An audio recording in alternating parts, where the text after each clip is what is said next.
Mabuhay! Magandang araw Marinduque. Narito po tayo sa ating Marinduque News at your service. Gano'n nga ba kahalaga ang mga first aid training para sa mga kawani at empleyado ng ating mga pangunahing establishmento sa ating lalawigan?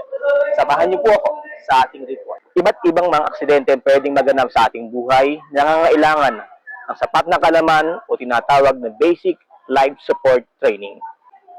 Pwedeng maaksidente tayo sa ating mga trabaho o kaya sa ating mga biyahe. Sa datos, mas marami ang bilang ng mga nakaliligtas na mga pasyente na nai-involve sa aksidente, mga hindi inaasahang sakit o karamdaman kung nagiging mas maagap at tama ang nagiging pagtugon sa anumang uri ng sitwasyon o emergency situation na kinakaharap ng isang pasyente. O mas malaki ang bilang o porsyento ng mga nakaliligtas bago padalhin sa pagamutan kaya po ng ating provincial hospital kung ang mga pasyente ay agad nabibigyan at natutugunan ng mga pangunahing lunas na kinakailangan, lalo na yung basic life support na ngayon ay ibinibigay ng mga tamang ahensya ng ating pamahalaan. Sa kasalukuyan ay isinasagawa ang 5 araw na basic life support training mula sa Department of Health at Provincial Health Office, PDRRMO Marinduque, sa pakikipagtulungan ng PCCI Marinduque para sa mga iba't ibang establishmento sa lalawigan. Layon nito na bigyan ng tamang kaalaman upang makatugon kung sakasakali magkaroon ng emergency at mga ilangan ng first aid upang makatulong sa kanila gaya ng mga sitwasyong nabanggit.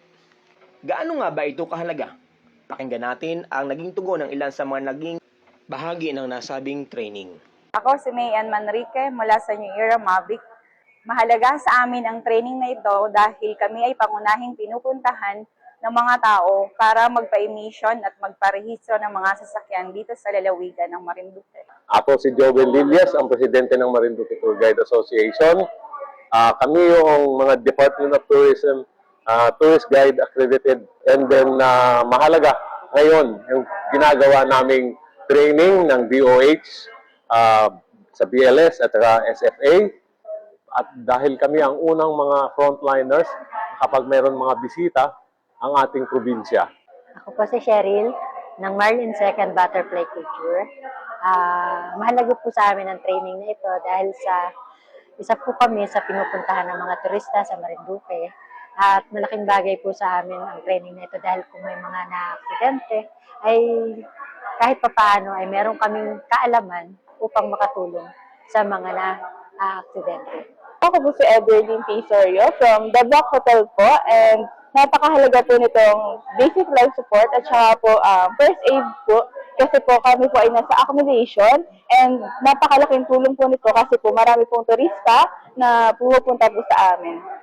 So ako po si Arilyn Mayorga and I was currently working at Twin Fever Travel and Tours. We are one of accredited travel agency in Marinduque. Of course, this training is very significant or relevant dahil po kami po ang number 1 na nangangalaga sa kapakanan ng mga turista na pumupunta po dito sa Marinduque. And as a travel agency, ang pinaka-priority po namin ay ang kanilang safety and of course, bukod sa mag-enjoy sila, is gusto din namin na mapangalagaan sila at yung safety po talaga. Kaya this BLS and first aid training ay isa po talagang mahalaga or importante po sa amin. Yun lang po at maraming salamat.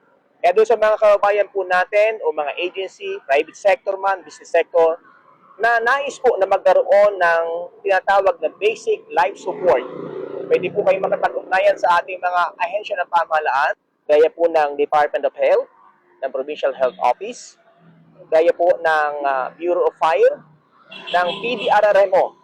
Pwede po kayo makapag-ugnayan sa mga nasabing ahensya ng pamahalaan ng mga ahensya na maaari makapagbigay sa inyo yung tinatawag na basic life support training. Gusto mo ba na maging ligtas ang iyong pang-araw-araw na buhay? Una, dapat mag-ingat ka.